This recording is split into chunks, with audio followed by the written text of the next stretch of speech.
This is Duke of Luhst, Book 2 in the Seven Dukes of Sin series, written by Mariah Stone, narrated by Shane East and Justine Eyre. Epigraph. I have loved women even to madness, but I've always loved liberty better. Giacomo Casanova, Histoire de ma vie. The only way to get rid of a temptation is to yield to it. Oscar Wilde, The Picture of Dorian Gray. The Seven Dukes of Sin Credo. 2. Protect each other's family as your own. Chapter 1. As Lady Chastity Perrin dipped a hook needle into a bowl of spirits, she knew with a great certainty 3 things. 1. A lady did not come unchaperoned to the rookeries of London. 2. An unmarried lady did not stay alone with a man. 3. A lady most definitely did not carry clean needles across a modest but spotless surgery to an unlicensed doctor to help him with a surgical operation that involved so much blood. "Here you go, Dr. Sterling," she said as she presented him the needle, threaded with catgut, on a plate she'd also wiped with alcohol. "Thank you, Lady Chastity," said Brace Sterling as he picked up the needle and glanced at his patient, a little girl of not more than 3 years old, with blonde curls under a grimy, ragged bonnet. "Stella, this is going to hurt. I am very sorry indeed." The girl's grandmother, who stood by the examination table, clenched her bony hands around the edges of a threadbare and hole-ridden grey shawl. "It's her own fault," said the woman in a thick accent, scowling. "Tripping everywhere. Such a clumsy one. Breaks plates, mugs. Who's going to pay for the new ones?" Stella's big eyes filled with tears and darted to the floor, her small shoulders hunching forward as if she were trying to make herself look smaller. Dirty, thin fingers fidgeted with the hem of her dress. Chastity's heart ached for her. A 3-year-old should not wear such a hurt expression. And yet, in it, Chastity recognized herself. Though she'd been a little older than Stella, 5 perhaps when it first began, she could hear her father's voice belittling her for unladylike behavior, hunching over a microscope, playing chess, looking through biological illustrations. Brace Sterling, a tall and broad-shouldered man with rugged, handsome features and turquoise eyes, his blonde hair tied back in a tail, exchanged a glance with Chastity. The worry in his eyes mirrored her own. The child was severely neglected. "Mrs. Murray," he said as he pinched the skin on both sides of a nasty gash on Stella's ankle. "You did right to bring the child here. I know you do your best to care for her, but be kinder to her if you can find it in yourself. The tripping could be because the girl is half-starved, or simply because she is just 3 years old." The woman scowled at him, her mouth twisting in a bitter expression. "My daughter was a serving maid at Rose and Crown and died giving birth. No one knows who the father is. He gave her a gold ring as payment and filled her belly with a child. If I could, I'd leave and go to my sister's farm and live with her. But here at least I can earn a coin doing the washing. It's a wonder I kept the girl alive this long." "You're doing your best," Dr. Sterling repeated, though Chastity wasn't convinced he believed it, as his voice rang with an underlying anger.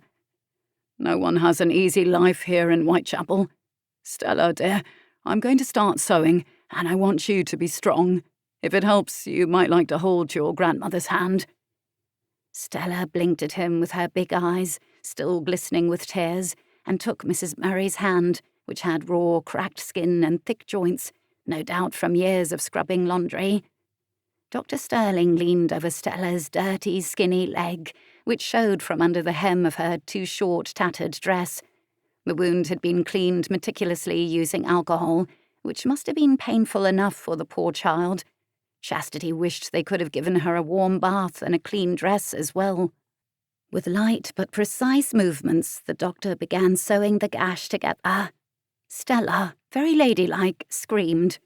Chastity, very unladylike, didn't, nor did she faint, no matter how much she wanted to. The girl's ankle could, in truth, be a feast for a vampire, or a wolf, The poor thing's blood was oozing onto the hard brown leather of the examination table on which she lay.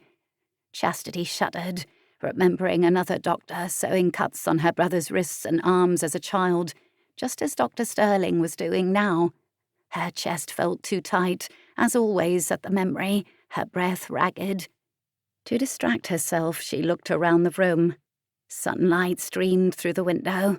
White plaster walls were decorated with anatomical illustrations on heavy cream-coloured paper. An oak writing desk, stained a deep brown, stood against the opposite wall with a matching chair.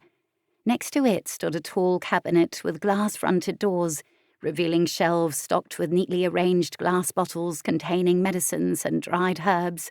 A similar cabinet stood next to it, holding ledger books bound in leather or hard-wearing cloth. These held patient records. From outside the window came the sounds of Whitechapel's Petticoat Street and the market, merchants calling their wares, dogs barking, men swearing, children yelling, and drunken laughter. "Oh, do quiet down, child," scolded Mrs. Murray while poor Stella whimpered. "Or Mr. Blackmore will hear you and come and eat you. He ain't far. His establishment is just down the street." Stella whimpered one last time, withdrew her hand from Mrs. Murray's and covered her mouth with both hands, her eyes huge and teary. Dr. Sterling's hands froze for a moment, but his eyes never left his patient's wound. As he resumed stitching, he said calmly, "Stella, on this account, I'd encourage you not to listen to your grandmother. You have nothing to fear from Mr. Blackmore. He is not only the one paying for this very clinic, but he's also one of my closest friends. He may have his faults, but he most certainly doesn't eat children." Mrs. Murray grunted, her lip curling up. "He may not, but he ain't no angel. He refused my daughter when she went to Elysium asking for a position. Now she's dead. And look at the result." She scoffed at the little girl, and Chastity decided she had had enough of this woman bullying her child. The girl's very existence clearly caused resentment in the woman. But what kind of emotional scars would that leave on the child? Chastity knew all too well the wounds left by a parent who was never satisfied with their children. "The result is a beautiful little girl," said Chastity, looking into Stella's frightened eyes, "who did nothing wrong and is not to blame." Mrs. Murray's eyes hooked into Chastity. "Excuse me, your ladyship," she said with a crooked smile. "Easy for a rich lady to talk down to us simple folk when you ain't gone hungry a day in your entire life." Embarrassment at the truth of Mrs. Murray's words slapped Chastity. What did a duke's daughter know of life in Whitechapel? "What are you doing here, anyway? Is your husband trying to buy his way into the Lord's good graces by helping us poor sods? Well, he could have done better and sent money instead of you." The jab was another blow straight into Chastity's gut, and sadness weighed in her chest. She'd never have a husband, never have the unconditional love and connection her brother, Dorian, and his wife Patience had. She'd lost the first boy she ever loved, her brother's best friend, Lucien, and yet she had to endure seeing him weekly. She knew from an early age she needed to keep her heart locked up to protect herself from the cruelty her father inflicted on her, Dorian and their mamma. Papa showed her very well she could never be loved for who she truly was. "Mrs. Murray," said Dr. Sterling, still concentrating on his surgery, his voice calm, his fingers steady. "I will ask you to leave this room if you continue to bully your granddaughter or Lady Chastity, who, I'll have you know, offers novel approaches to surgery that will significantly reduce the risk of infection and rot, and all for free." Mrs. Murray's eyes narrowed. "Nothing is free, not in Whitechapel." More embarrassment hit Chastity, this time combined with anger. "When I went with this research to St. Thomas's Hospital, they refused me," Mrs. Murray scoffed. "You're here because the finest hospital in London didn't want you, and we're to trust your methods then. Ain't that something?" "It wasn't because they doubted her methods that they refused her," said Dr. Sterling. "Why then?" asked Mrs. Murray. Chastity remembered the faces of the Court of Governors of St. Thomas's, all of them men, most of them over 50. Only one younger gentleman, Lord Wardbury, appeared as if he might help her. He had the kindest eyes out of all of them. But after she finished her presentation, those eyes crinkled with barely contained amusement as the president told her, his voice dripping with condescension. "While your enthusiasm is admirable, surely you understand that the medical profession is no place for a female." Something with which her father would have very much agreed. "Because I'm a woman," said Chastity, her cheeks burning from the memory. Mrs. Murray sighed. "Ah, that." Chastity nodded, her lips curving downwards. "If polite society rejects my help and my ambitions on account of my sex, I don't see any harm in rejecting polite society in turn. Mr. Sterling does more good here without charge than those posh doctors from St. Thomas's could ever imagine." Even though her work here would be useful, it would be unrecognised by the scientific society. Recognition she wanted so much it hurt. Perhaps she could speak to Lord Wardbury away from the rest of the Court of Governors. He would be at the Duke of Pride's upcoming month-long house party, an event she couldn't avoid attending due to her brother's connection to the Duke. A lady confident in her social skills would see this as an opportunity to befriend Lord Wardbury and, ideally, change his mind, recruit him to her purpose, convince him to give her a chance in St. Thomas's Hospital, where the very best of the scientific community would see her work, where she could gain scientific influence and, as a result, help even more people. Instead, Chastity would spend the whole month at Pride's estate, attempting to become one with the wall and demonstrating her unsurpassed skill of avoiding eye contact. "You're risking your reputation and your safety by coming here," said Dr. Sterling quietly as he tied the last piece of the thread. "Unchaperoned, in secret from your brother." He dipped a clean cloth into alcohol and wiped the sewn scar. "All done, Stella," he said, and smiled warmly at the girl. "You did very well. I'll just bandage this.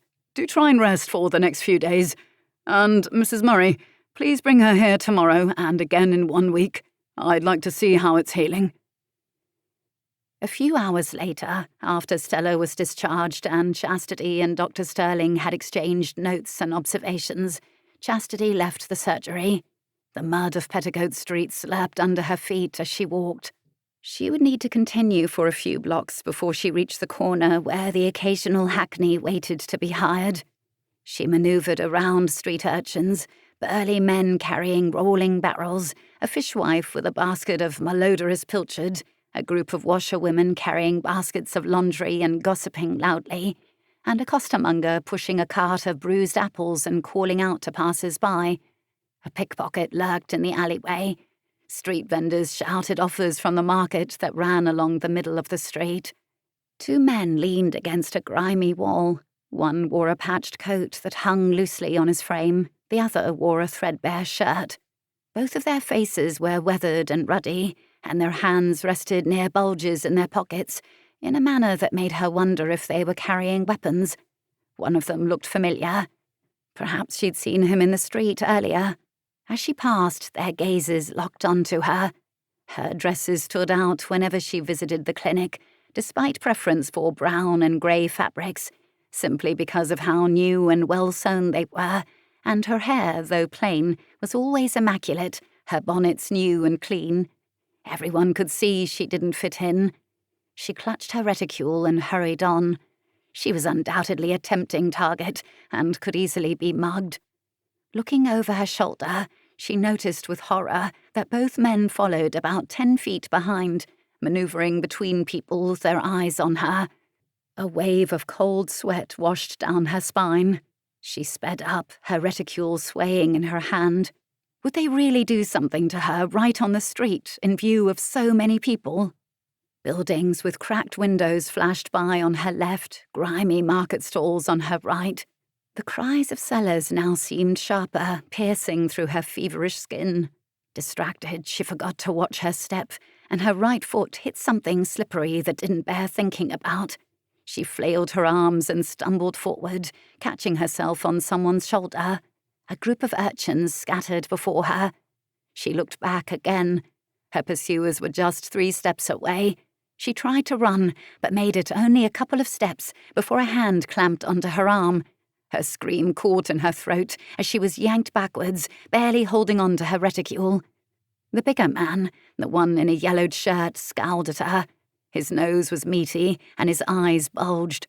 Merciful heavens, she was going to be kidnapped, wasn't she? Dorian would kill her, right before he killed the kidnappers. "What are you doing here?" the man demanded. "A lady like you?" Chastity thrashed, her elbow connecting with soft flesh. Her assailant grunted but didn't release her. "Let me go," she hissed, twisting in his grip. A shadow fell across them. "The lady said to let her go." The voice was low and cultured, and as familiar as her own. Chastity's captor stiffened. Relief flooded through her, even before she turned around and saw Lucien. A single glance at his face was enough to steal her breath. Dreamy violet eyes glared at the men. The straight line of his jaw was tight, his wide and full mouth set in a grimace below his high cheekbones. His golden hair was fashionably windswept. Tall and broad-shouldered, both strong and light, he looked like he could have descended from the Greek pantheon. The man let her go at once. "I didn't mean no harm," he said. "Just wanted to see Lady Chastity safe to her carriage." Chastity frowned as she studied the man. He did look familiar. "I'm Bill," he said, and rolled up his sleeve, showing a neatly healed scar. "The doctor and you treated me 6 weeks ago, you did. Just wanted to thank you for helping me." Chastity gasped. "Oh, Bill, of course," she said, both embarrassed and relieved. "I'm sorry I didn't recognize you." She should be embarrassed. She had assumed the worst when Bill only wanted to help her. "What doctor?" demanded Lucien, frowning, his consonants slurring a little. "And treated how?" Chastity looked him over more closely. He reeked of brandy. His white cravat was undone. The yellow waistcoat under his grey tailored coat was crooked.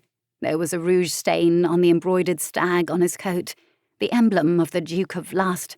He had clearly been living up to his reputation as the 7 Dukes of Sin's most lustful member today. Her relief fled, and fear slapped her. Oh no, no, not Lucien. Not her brother's best friend. He couldn't see her here.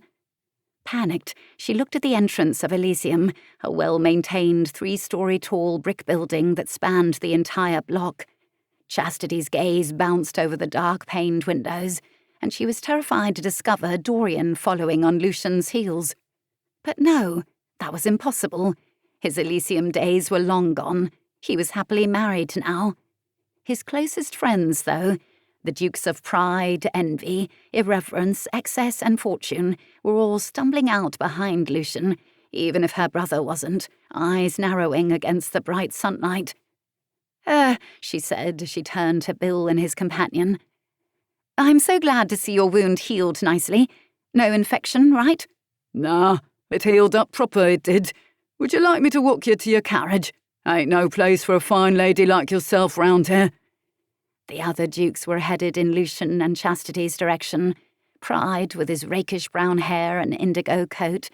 Envy in green, his grey eyes covetous. Excess, the tallest, with honey blonde hair and an orange waistcoat. Irreverence in immaculate white. And Fortune, his long, auburn-tinged hair tied back, resplendent in violet. "The Duke of Lust will chaperone me," she said to Bill quickly. "Thank you for your help, Bill. I have to go, I'm afraid."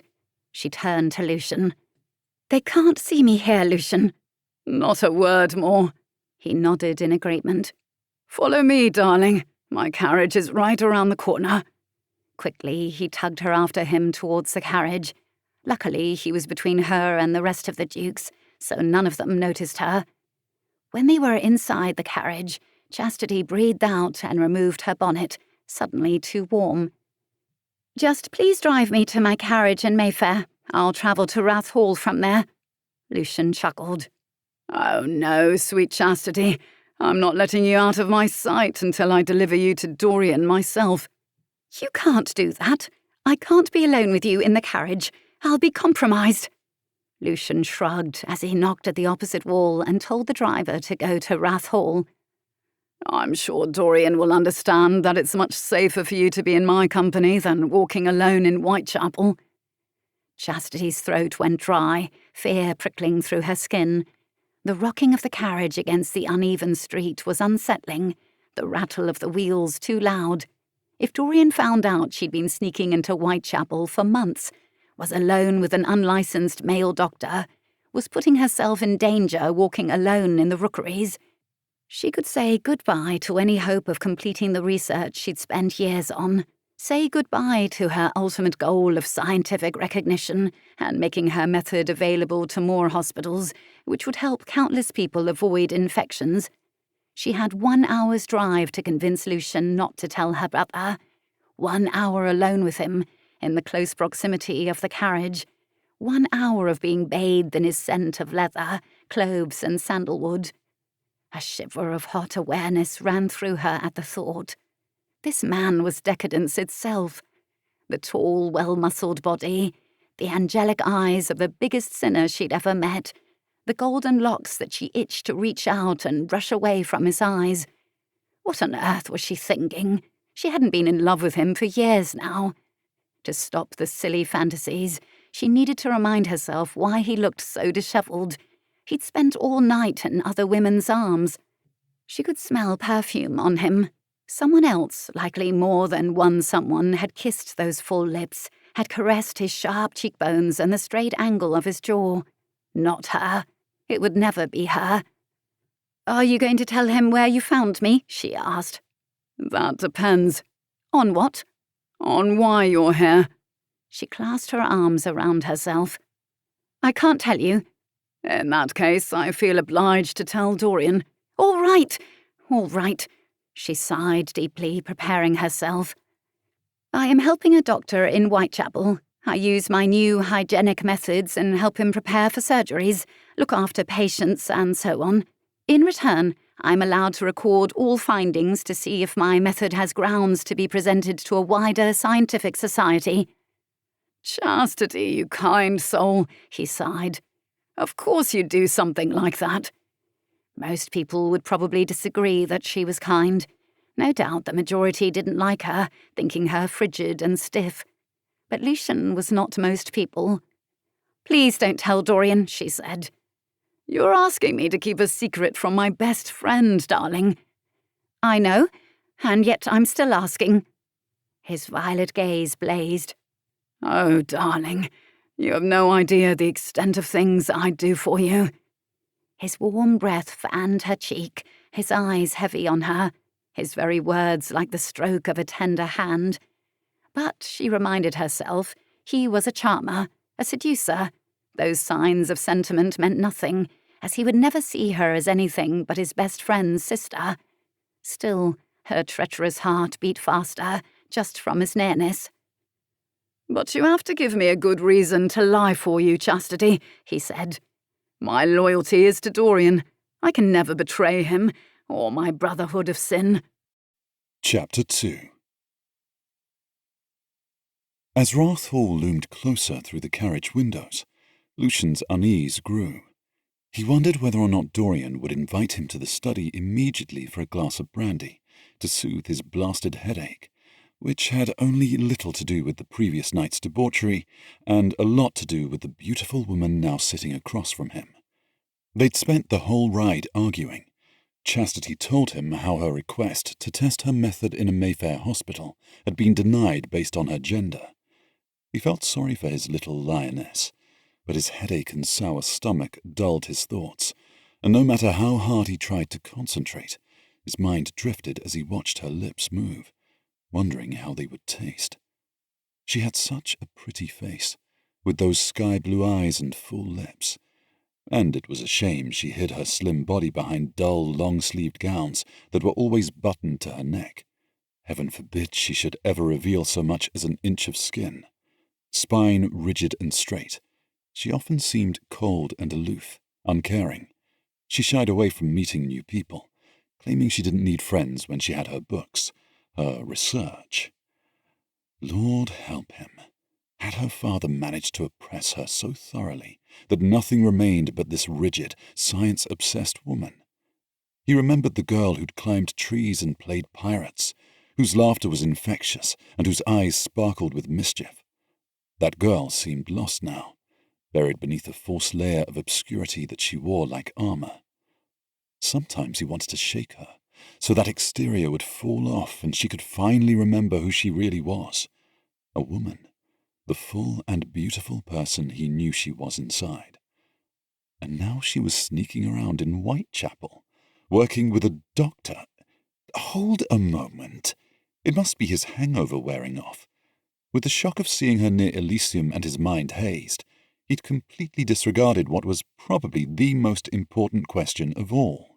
"Was there someone else with you in the surgery of this man?" he asked as he narrowed his eyes at her.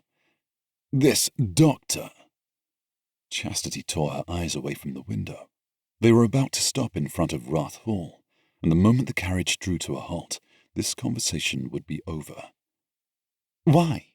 she asked, her chest suddenly rising and falling quickly under her grey spencer. "I'd like to know if I should pay a visit to his surgery and break his neck." "You should not. There were patients." "Always?" "Most of the time. You can't expect patients with wounds and broken limbs to care for my propriety." He suppressed a growl born deep in his throat. "Is he old?" Lucien asked through gritted teeth. "Married? Pray tell me he's interested in men." "He's your age, unmarried. As for his romantic tastes, I do not know." "What's his name?" Chastity eyed him and squared her shoulders. "It seems you have ill intentions towards him, and you expect me to betray my colleague." Inexplicable anger rolled inside him. Part of him wondered what had gotten into him. He didn't usually get vexed. He prided himself on his ability to make light of any situation and to avoid the more disagreeable sentiments. "Ill intentions is right," snarled Lucien. "His name, Chastity, or I will tell Dorian." Her expression grew shuttered, and he regretted repeating the threat the moment it left his mouth. "Lucien," she began. He interrupted her. "If you want me to keep your secret, you must tell me who I'm dealing with." Whose bones he might be breaking later. "Very well, but you must promise not to harm him." "That I will not do." "You have no reason to wish him ill. He was always a perfect gentleman." A perfect gentleman. The very thing Lucien was not. His nostrils flared, teeth screeching. What was going on with him? He cared for her, of course. She was Dorian's little sister, for God's sake. The carriage came to a stop. The dark and Gothic home of the Duke of Rath loomed in the window, blocking out most of the sky in the afternoon light. The butler and the footman were lined up before the arched entrance with carved ornaments. "His name," Lucien demanded once more. Gravel crunched under the driver's feet as he approached the door and put the carriage step on the ground. In a moment, Dorian and Patience might appear to greet Lucien. The rest of the dukes would follow, so that all of them could drive together to Pride's house party at his country estate tomorrow. Chastity didn't have much time, and they both knew it. A gaze darted to Rath Hall. "I swear on my honor, I'll tell Dorian," Lucien said, part of him hating himself for pressuring her. "Fine," she spat out. "Upon my word, I hate you sometimes. His name is Brace Sterling." Lucien blinked at her as the door was opened by the driver, and he saw Dorian and Patience walk out of the house. Dorian was tall, dark-haired with a striking white streak, and had piercing blue eyes that could freeze a man in his tracks. His best friend since childhood, Dorian was fiercely loyal and protective, with a sharp mind and an even sharper tongue. Patience, the new Duchess of Rath, was Dorian's perfect counterpart, a petite, golden-haired beauty with an angelic face and a gentle demeanor. Her blue eyes sparkled with kindness, and her cheeks glowed with the first signs of pregnancy. He turned back to Chastity. "Thorne Blackmore's man?" he asked. "His associate, his close friend, his named brother?" "Yes," she said with pride, which annoyed him even more. Breaking the bones of Thorne Blackmore's associate would complicate things. For one, it would likely mean Lucien would never be allowed back into Elysium, but as much as he enjoyed the club where all manner of pleasures could be experienced, he could live with that. Chastity's honor was more important. But the other thing was that Sterling actually was a skilled doctor and did much good in Whitechapel, from what Lucien had heard. It would be a pity to harm someone who helped people. Damnation. This woman was going to be the end of him. "Lucien," called Dorian as he approached, seeing that Lucien was not descending. "Is everything all right?" "This conversation is not over," Lucien hissed.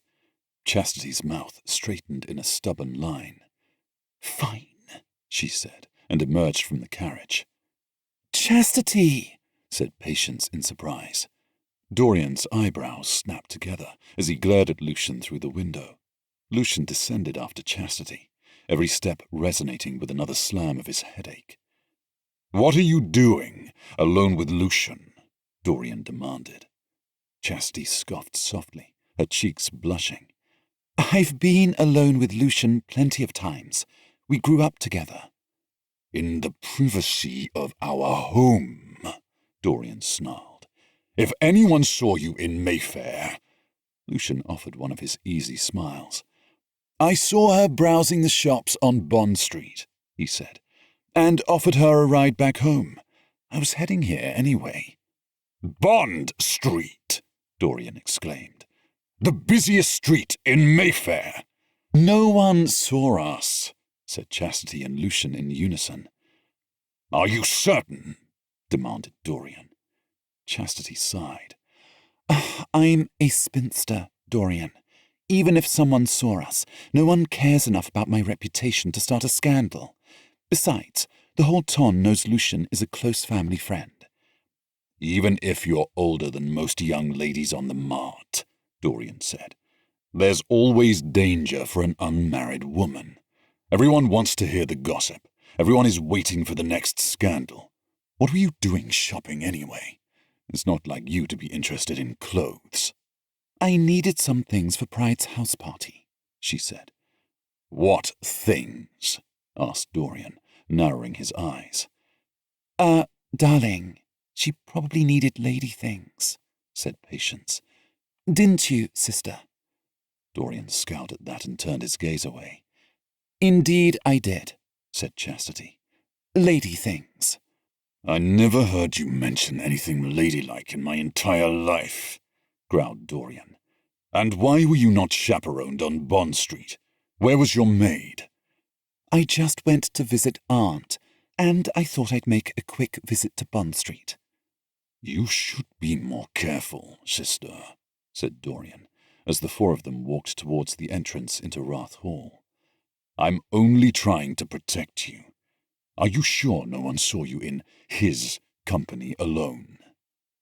Lucien took offense at the way Dorian had emphasized his company. "What, Dorian? Are you afraid that if people saw us, I'd have to marry your sister?" Dorian looked over his shoulder and threw a glare in Lucien's direction. "Anyone but you, Lucien. You shall never marry her, nor touch her, nor so much as gaze upon her in an improper manner." That hurt. Lucien threw a glance at Chastity, who was entering the house alongside him. Unlike him, she was not offended at all. Her back straight, her eyes strictly in front of her, she looked like a walking statue, the perfect representation of a woman's grace. "Anyone but me," he mumbled. "Come, Chastity," said Patience, hooking her hand through Chastity's arm as they reached the entrance hall.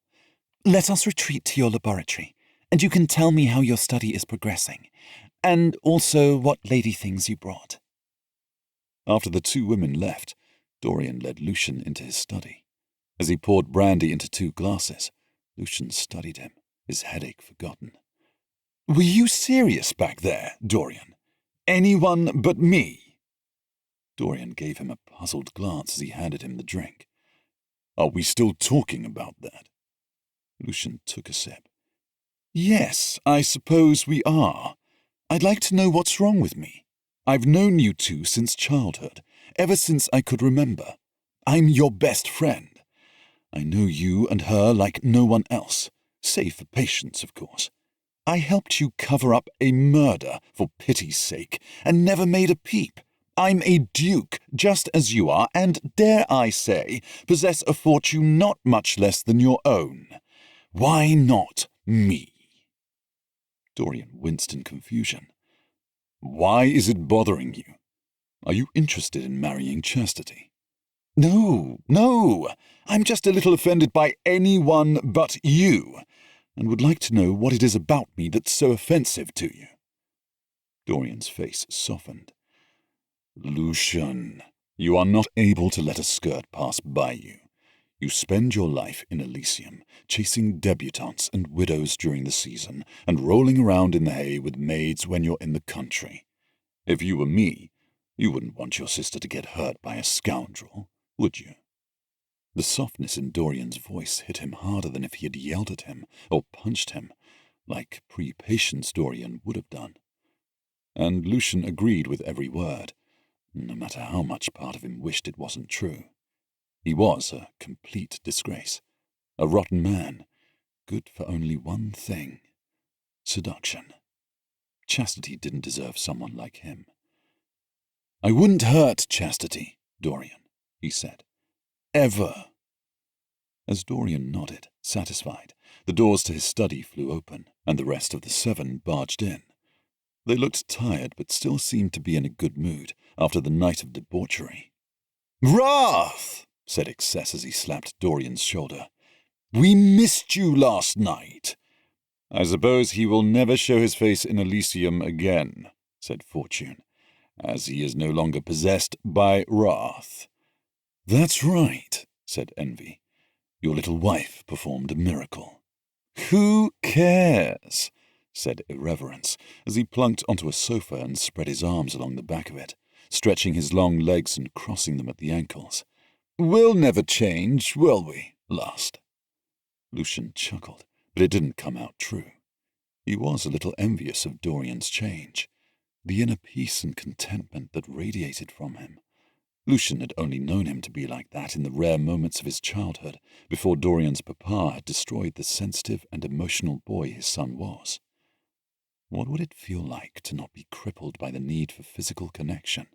What would it be like to be free, to be a full and complete person like Dorian? He couldn't even imagine. No, that was not for him. That would never be him.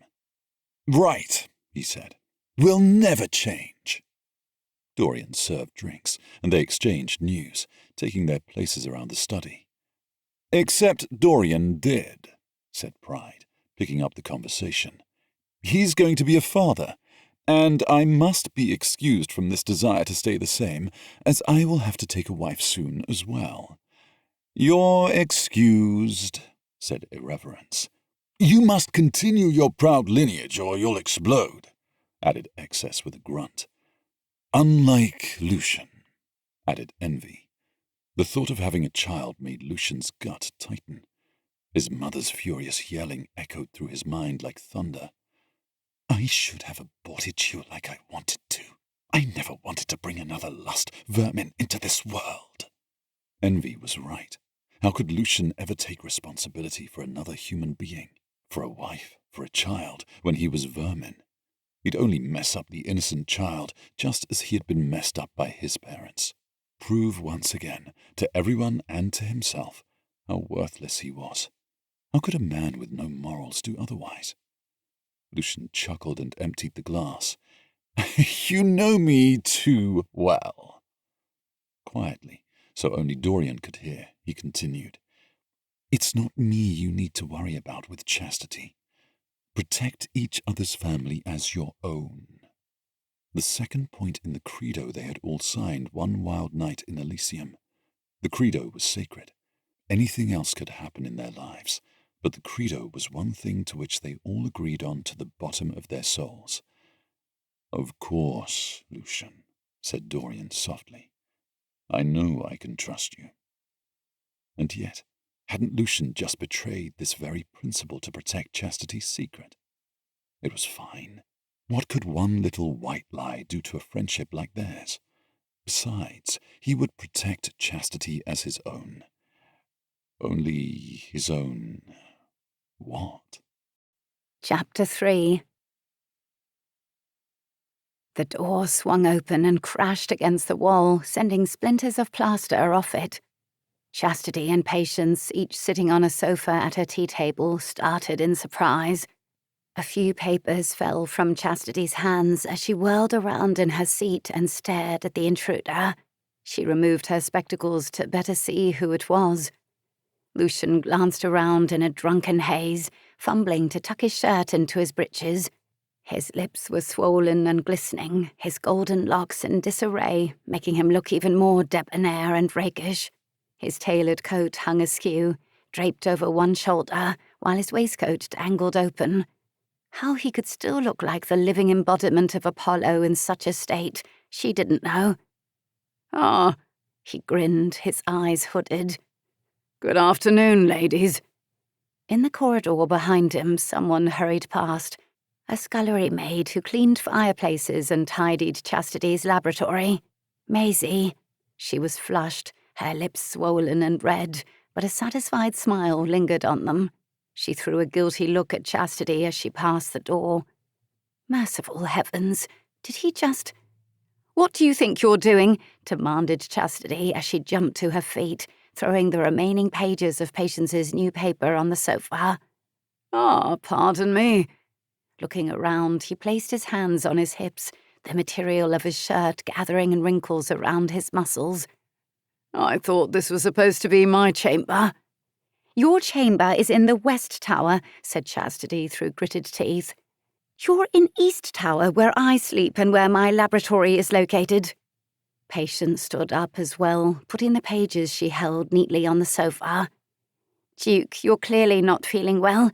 Why don't you go and lie down?" "I'm capital," he exclaimed with an even broader grin. He entered and paced the room. The laboratory was situated in the East Tower for its abundant light. Nearly half the tower's wall consisted of diamond pane windows held in place by lead cames. Light was a luxury, so she arranged her work surfaces, several large tables right by the windows. They held her instruments, thermometers, hydrometers, journals, beakers, flasks, and measuring cylinders. In the corner, carefully covered, stood her most prized possession, a compound microscope acquired through her brother's connections with the Royal Society. He walked by the tables, looking at everything, but he was swaying slightly, and he made sweeping gestures around himself, picking up this flask, then the other. "Lucien, please be careful," said Chastity. Lord help her, she was furious with him. Was there any limit to his appetite? He'd just had a night of debauchery, and the minute he arrived at Rath Hall, he'd already found a scullery maid to seduce. And now he dared to barge into her laboratory, her sanctuary where she felt safe and confident, as though to rub her nose in it. "Duke," said Patience, "you're a trusted family friend, but I know exactly what you just did with Maisie. You must stop seducing this house's servants, or I will tell Dorian. He will kill you." Lucien chuckled and glanced at Chastity as he picked up a flask filled with vinegar, one of the liquids Chastity had been testing to decrease the rate of wound infections. Mona. "Maisie," exclaimed Chastity. "Maisie was quite sad." He made a sweeping gesture with the beaker. "And there was no one to comfort her." The beaker flew out of his hand and crashed on the floor, breaking into hundreds of pieces. The sound was loud in Chastity's ears, and the sharp scent of pure vinegar filled the air. "Oh, no," cried Patience, who shoved her hand against her mouth. "Oh, I'm going to be sick." Clutching one hand to her stomach and the other to her mouth, she ran out of the room. "Damnation." Lucien stared blankly at the shards of glass and the puddle of vinegar pooling at his boots. "I'm sorry, Chastity." He dropped to his knees and began picking up pieces of glass. A jolt of anxiety shot through Chastity. "No cuts, please." The image of her brother as a boy, covered with horrible cuts as he emerged from the glass house, was etched in her mind. Leave it, Lucien, she said sternly, as she opened a small cupboard under one of the desks and picked up several linen rags she had stored for cleaning. Please leave it be. But he didn't. As she wiped up the liquid and the glass, he kept gathering the shards, and, sure enough, blood mixed with vinegar on the floor. Panic froze her limbs. She remembered the gashes to Dorian's wrists and hands, blood streaming freely from his body. Then, after a doctor stitched his wounds, the infection. The days of waiting for the fever to kill her brother, who'd only tried to protect her, praying for him to live. Lucien, you're bleeding, she cried as she threw the rags into the waste pail. With wooden hands, she brought it towards him, and he threw the glass in there as well. Let me see, she said as she pulled him to stand. She grasped his left hand. His palm was large, his fingers long. Touching his skin felt like she was touching fire, exhilarating, dangerous. And it could burn her. He inhaled sharply and yanked his hand away from her touch. I'm fine. It's nothing. Blood is never nothing, she growled, not recognizing the anger in her voice. The situation felt all too familiar. And she wouldn't be the reason for another human being fighting a deadly infection when she could prevent it. Especially not Lucien. Let me see. She grasped his hand once more and studied his palm.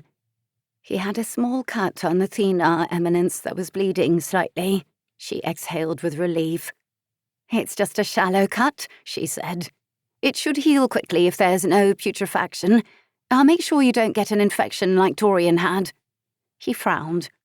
How can you do that? Heavens, she was still holding his hand. She looked up into his eyes, momentarily lost in the bottomless play of intense blue and violet tones under long blonde eyelashes. Stop melting, she commanded herself. She scoffed. Did you not listen to a word I said in the carriage? I'm sorry, darling. I'm sure it was fascinating, but I'm not very perceptive when receiving scientific lectures after a night at Elysium. She sighed, let go of his hand, and went to her desk to search for the flask of spirits. Of course you're not, she said, her eyes skimming the bottles and flasks. I've been studying Dr. Edward Jenner's work on vaccination. His ideas about preventing smallpox by introducing certain substances into the body made me wonder if we could prevent other ailments, like infections in wounds, by applying the right substances. Go on, darling. It's just a theory, right? It is, Chastity admitted as she picked up the flask and turned to him. But so far, I'm finding that cleanliness seems to reduce fever in patients. That's why I'm researching different methods to keep wounds clean. Right, he said as he looked at the flask in her hand with a curiosity she hadn't seen in his eyes for years. Dr. Jenner's smallpox research was fascinating. I'd like to see your research succeed like his did. She drew closer to him, her breath catching. Long ago, your mind was scientifically inclined. I'd like to see you apply yourself better, Lucien. Debauchery is destroying you. Ah, we'll all have to die one day. She picked up a fresh, clean linen cloth. Your day will not come soon if I can help it. Do you remember what happened after Dorian broke out of the glasshouse? The smirk evaporated from his face, and he was utterly serious. It's hard to forget your best friend almost dying of fever. She uncorked her flask, and the sharp scent of alcohol entered her nostrils. Precisely. The physician who treated Dorian, if he'd cleaned his tools, as my research suggests, and Dorian's wounds, he'd have dramatically reduced the chances of Dorian developing an infection. Lucien frowned, his violet eyes intense on her. Is that why you're doing your research? If Chastity didn't know better, she'd interpret the astonished, warm look on his face as adoration. But Lucien, the Duke of Luhst, could never possibly adore someone like her, a bluestocking spinster. He must simply appreciate that she wouldn't let him get an infection. She turned the flask over to wet the linen, then put the cork back. Yes. She took his hand again. Heavens, it was twice as large as hers. This might sting, she said. Sorry? Carefully and gently she ran the cloth over his cut. She heard him hitch a breath. "Sorry," she repeated. Good Lord, his skin emanated something where she touched him, waves of warmth and tingles spreading through her. It was intoxicating. She felt his gaze on her like another touch, and it made her feel warm and light. When she looked up at him, his eyes were glistening with something she couldn't discern. "It's my own fault," he said. "Don't apologize, darling." Darling. He addressed her so tenderly, as he no doubt did with all women. Surely he had whispered such endearments to Maisie. But she wasn't his darling, and would never be. She had hoped she would be once, when she was a silly adolescent girl and he was a charming boy 4 years older than her, when she thought his attentions towards her could be more than friendship, when she'd hoped, only to feel cruelly rejected when she saw him kissing another girl around a corner. She forgot her foolish infatuation with Lucien then. She quickly wiped up the rest of the blood with a cloth soaked in spirits, then picked up fresh rags and bandaged his hand as quickly as she could. She needed to stop touching him, even though it felt so good. Touching him reminded her of the girl she'd never be again. When she finished, he muttered a thanks and wiped his hand. She went to open one of the windows to let the acrid smell of vinegar out.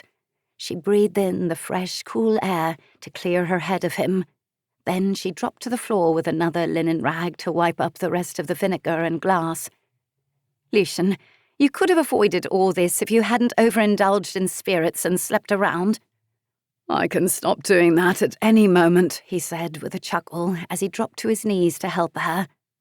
"And if you spend as much time and effort being sociable as you do on your research, you wouldn't be alone at night, at the age of 28, surrounded by nothing but your medical instruments." She suppressed a gasp at the hurt his words brought her. Feeling tears burn her eyes, Chastity met his gaze. "Perhaps you're right, Lucien, but at least I have a purpose. What do you have besides drink and debauchery?" Chapter 4. Her words cut him to the quick. Lucien swayed back as if she'd slapped him.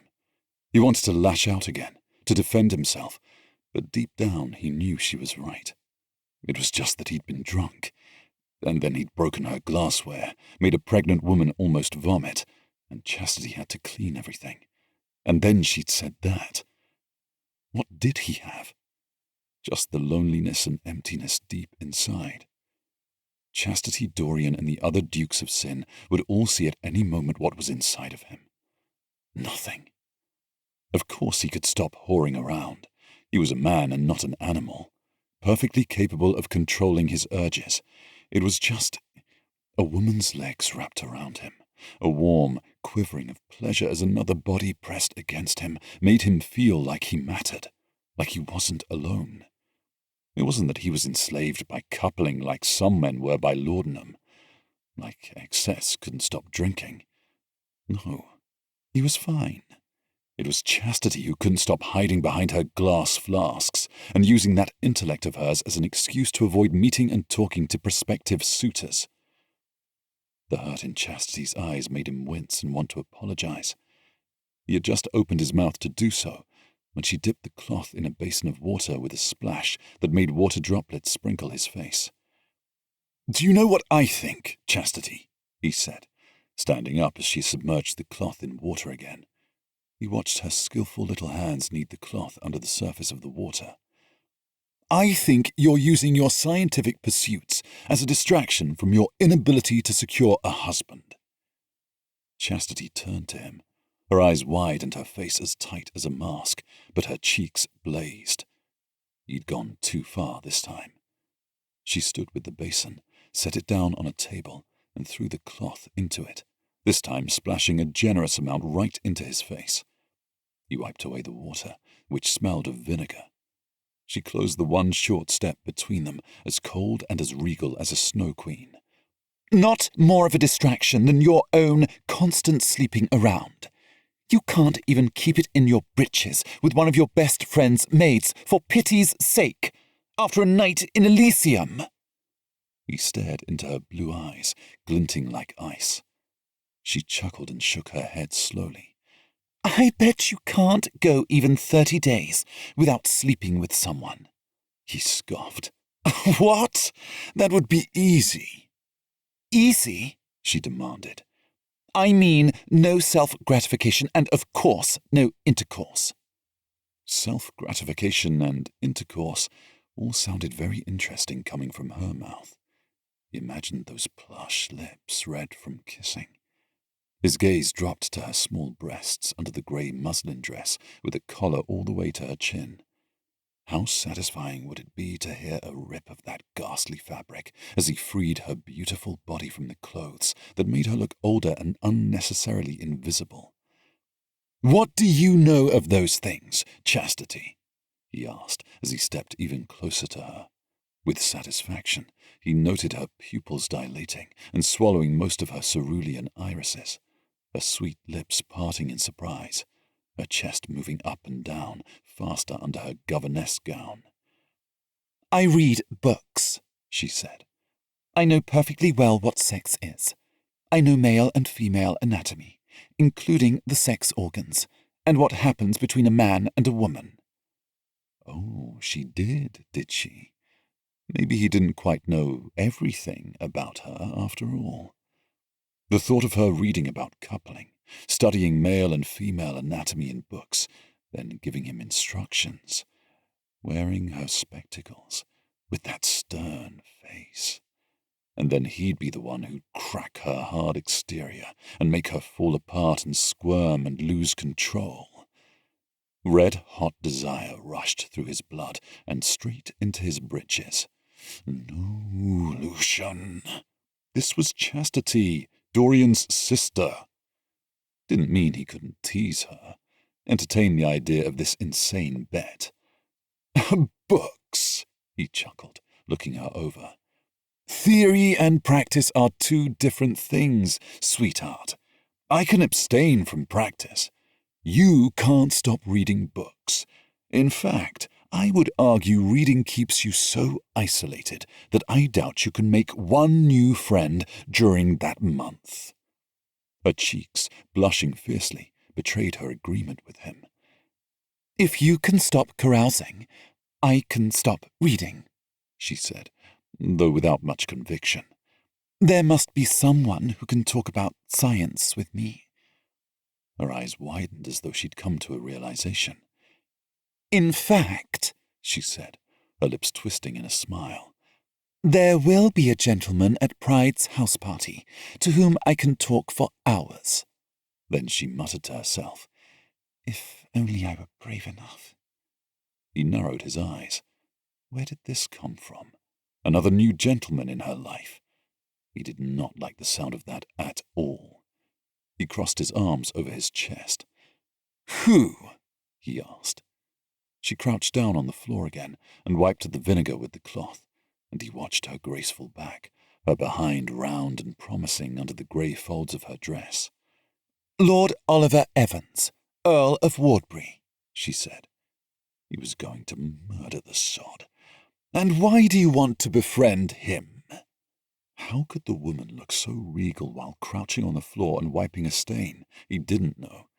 But her back was perfectly straight, her shoulders squared, her face as cool as if she were having tea with a queen. He is a researcher and physician at St. Thomas's Hospital, and one of the gentlemen who declined my offer of collaboration. I'm going to change his mind. Lucien narrowed his eyes. A scientist, an earl. Chastity spending time with a man he didn't know. He did not like that at all. How old was the fellow? Lord help him, he hoped the man was 80 and happily married. No, he was not going to just send her into another man's arms. He needed to make it difficult for her to agree, or seductive enough for himself to risk it. Maybe he could do both. He shook his head. Make it interesting for me, darling, and I'll take your bet.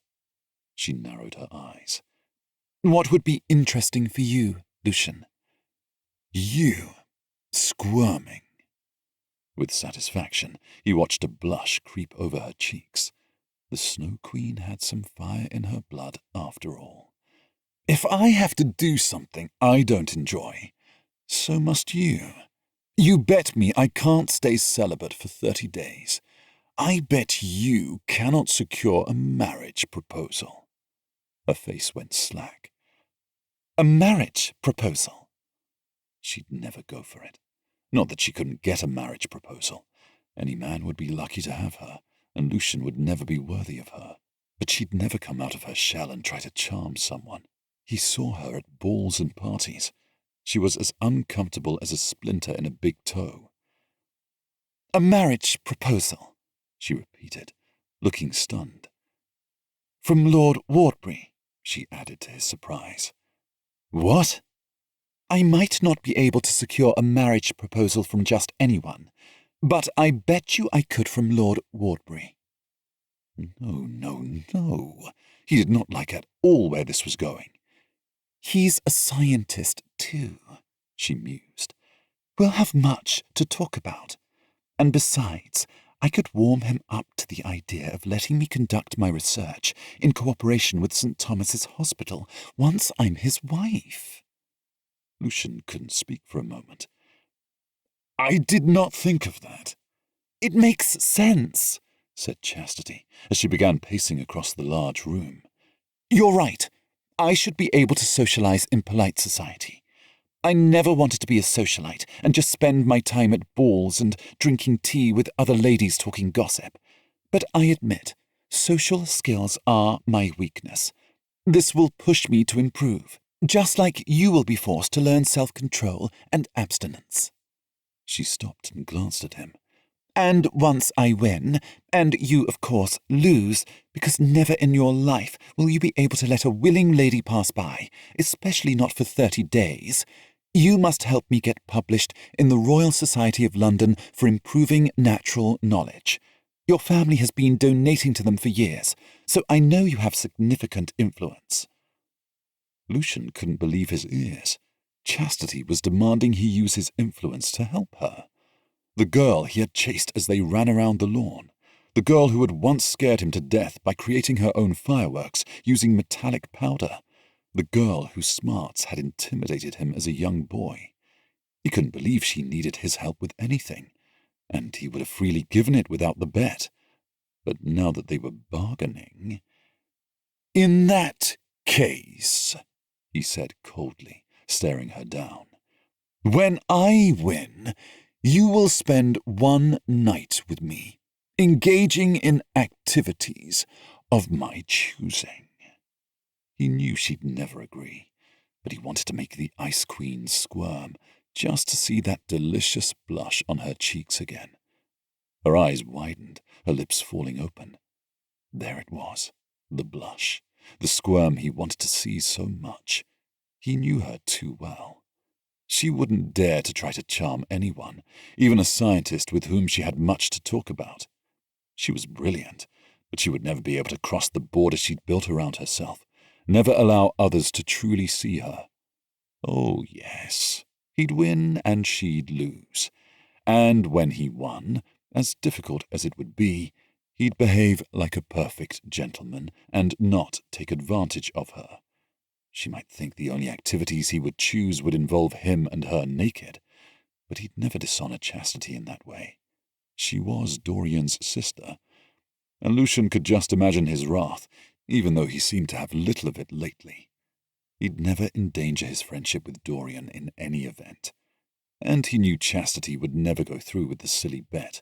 It was all a bluff, and they both knew it.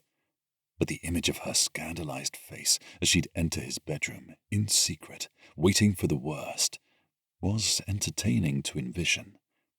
She frowned and crossed her arms over her chest. I'm serious, Lucien. No coitus. No self-gratification. No sensual indulgence for you at all. What if we both win? He asked. Surely she was not going to go through with this. Then we both get our prizes. I do want your support for my project. He chuckled and slowly walked towards her, licking his lower lip. Maybe the spirit still clouded his thinking, or maybe he truly was depraved, but he couldn't resist this temptation. He stretched out his hand to her, and a small jolt of energy passed through him as she took it. He slowly shook her hand, holding it firmly and looking nowhere but into her eyes. "It's a bet."